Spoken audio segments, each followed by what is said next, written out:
छान के बूटी चढ़ा लंगोटी चलते हैं सरदार बनारस। फगुआ तीज दशहरा होली रोज रोज त्योहार बनारस। गोदौलिया लंका लहुरा वीर होती अखिया चार बनारस। संकट मोचन दुर्गा कुंड विश्वनाथ है आन बनारस। वह बनारस लीला अपरंपार बनारस।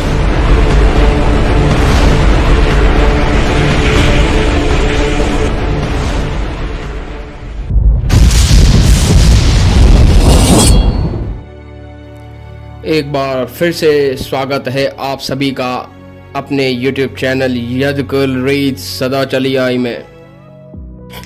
काशी के यादवों के इतिहास की सीरीज पर यह हमारा दूसरा भाग है। इससे पहले वाला भाग अगर आपने नहीं देखा है तो ज़रूर देखें। उस वीडियो का लिंक हम डिस्क्रिप्शन में दे रहे हैं।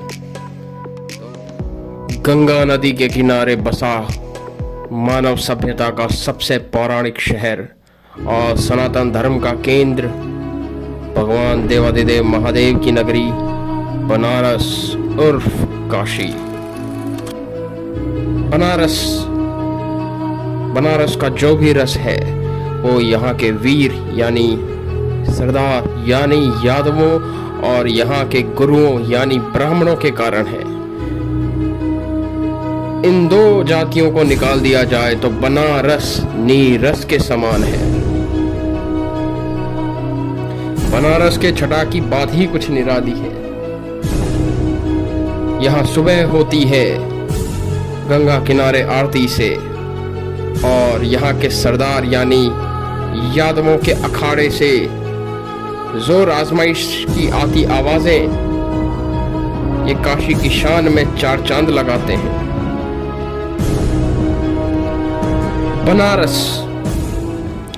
बनारस जिला में यादवों की लमसम 1 लाख से ऊपर जनसंख्या है और यहाँ का हर यादव सरदार की पदवी से विभूषित है।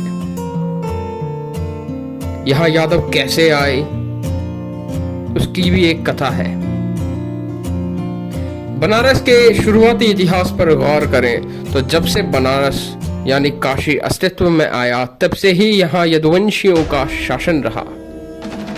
पुराणों के मत अनुसार सतयुग में चंद्रवंशी सम्राट ययाति के ज्येष्ठ पुत्र और यदु के वंशजों में से एक राजा ने काशी को असुरों से मुक्त करा। यहाँ चंद्रवंश यदुवंश की नींव रखी। पुराणों अनुसार उन यदुवंशी राजा का नाम राजा महिष्मान बताया जाता है, जो अत्यंत धर्मात्मा प्रवृत्ति के से और भगवान शिव शंकर के अनन्य भक्त। सतयुग के पश्चात त्रेता और द्वापर में काशी नगरी सूर्यवंशियों के सत्ता का केंद्र रही। हालांकि आज जो हम यहाँ भारी तादाद देखते हैं यादवों की, इनमें से अधिकांश यादव द्वापर युग के दौरान ही यहाँ आए थे। महादेव की नगरी काशी और श्रावण यानी सावन मास का आपस में एक बहुत बड़ा जुड़ाव, एक परस्पर संबंध माना जाता है। कहा जाता है कि एक मर्तबा द्वापर युग में यहाँ विकराल सूखा पड़ा और लोग त्राहिमाम कर उठे।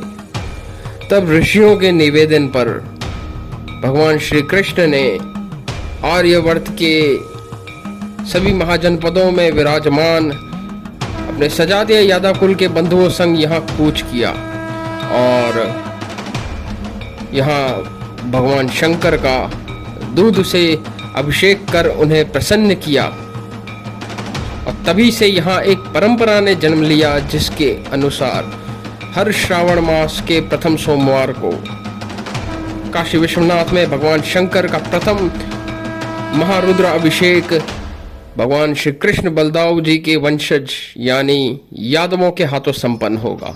यह परंपरा आज भी यहाँ जीवित है। अब थोड़ा सा गौर करेंगे हम बनारस के यादवों के स्वभाव, उनके रीति रिवाज, उनके जंगी परंपरा इत्यादि पर। महान हिंदी कवि पंडित हजारी प्रसाद द्विवेदी ने अपनी रचना कागज के फूल में यहाँ के सरदार यानी यादवों को काशी का रक्षक और काशी का संकट मोचन करार दिया। काशी के यादव अत्यंत ही सरल स्वभाव के होते हैं, लेकिन उतने ही अड़ियल किस्म के माने जाते हैं। बनारस की तो सुबह ही यहाँ के सरदारों से शुरू होती है, जो गंगा किनारे अखाड़े में दमखम दिखाते दिख जाएंगे। कुश्ती इनका प्रिय खेल है। कहा तो ये भी जाता है कि मल्ल युद्ध के जनक भी यादव ही हैं।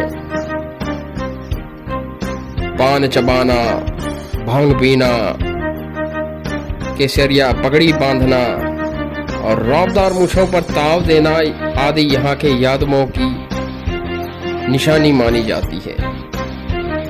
भगवान शंकर का महारुद्र अभिषेक के साथ साथ काशी के यादवों के संग एक और विशिष्ट परंपरा जुड़ी है, जो गोस्वामी तुलसीदास के समय से शुरू हुई।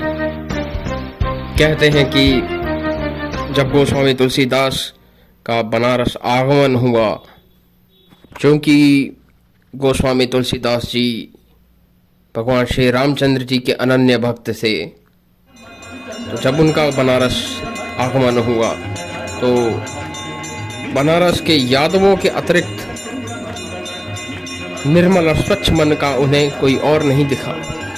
और तभी से श्री राम भरत नाटी इमली मिलाप की परंपरा यहाँ के यादव बंधु निभाते हैं, जिसमें हजारों टन वजनी स्वर्ण निर्मित श्री राम जानकी के रथ को अपने कांधों पर उठाए यादव बंधु भगवान रामचंद्र और भरत जी का मिलन कराने की परंपरा को अंजाम देते हैं। इसके अलावा भी बनारस के यादवों से संबंधित कई रोचक परंपराएं हैं। अगर आपको आज की जानकारी अच्छी लगी तो इसी प्रकार अपना प्रेम और समर्थन बनाए रखें। हम फिर से हाजिर होंगे एक और नई रोचक जानकारी के साथ। तब तक के लिए हर हर महादेव।